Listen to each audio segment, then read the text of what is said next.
আর কিছুক্ষণের মধ্যেই শুরু হয়ে যাবে ভোট গণনা। তবে তার আগে বারাসাত ব্যারাকপুর রোডে রাস্তায় পড়ে থাকতে দেখা গেল ভিভিপ্যাট স্লিপ। সুভাষনগরে ভিভিপ্যাট স্লিপ উদ্ধার হয়েছিল। ঘটনাস্থলে দত্তপুকুর থানার পুলিশ পৌঁছায়। নোয়াপাড়া বিধানসভার গারুলিয়া 29 নম্বর বুথে 100-র বেশি ভিভিপ্যাট স্লিপ উদ্ধার হয়। অর্জুন সিং তিনি পোস্ট করেন, ভোটের আগে মক পোলের সময় ব্যবহৃত ভিভিপ্যাট স্লিপ উদ্ধার হয়েছে। এগুলি ভোটের দিনের স্লিপ নয়, তাও অভিযোগ দায়ের করে তদন্ত শুরু হয়েছে বলে নির্বাচন কমিশন সূত্রে খবর।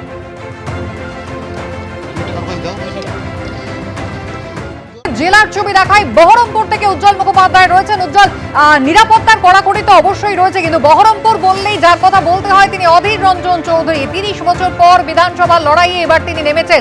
রাজনৈতিক উত্তেজনা কতটা টানটা?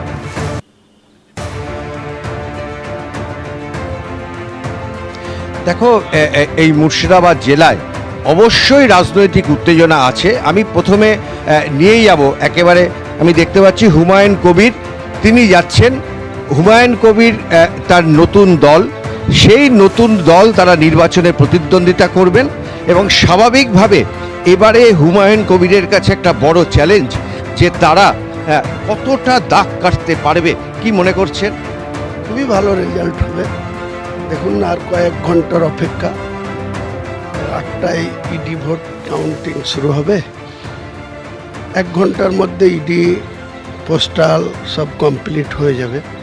9টার মধ্যে মূল যে রাউন্ড বা ইভিএম সেটা ইলেকশন কমিশন যা হিসেব যা বলেছিলেন সেটা মিলতে চলেছে। নিশ্চয়ই আমার এজেমশন খুব একটা হেরফের হয় না, 19-20 হয়। অ্যাকুরেট গোটা প্রক্রিয়া নিয়ে কোথাও কোনো অভিযোগ আছে? না, খুব সুন্দর সিস্টেম।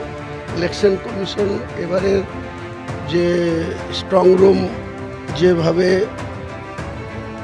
যে সিস্টেমে 3 স্টার সিকিউরিটি বলয় দিয়ে সিসি ক্যামেরায় মুড়ে একদম প্রশাসনিক স্ট্রং পদক্ষেপ করে কারো কোনো রাজনৈতিক দলে না কোনো অভিযোগ নেই। ইলেকশন কমিশনকে বরঞ্চ সকাল এই ধরনের পদক্ষেপ বা 2026 সালের নির্বাচন শান্তিপূর্ণ হওয়া এবং আজকে কাউন্টিংয়ের পরে সবাই যেন শান্তিতে থাকে, আইন শৃঙ্খলাকে সবাই শান্তি যেন বজায় থাকে, সমস্ত রাজনৈতিক দলই কিন্তু এই বার্তা ইতিমধ্যেই দিতে শুরু করেছে।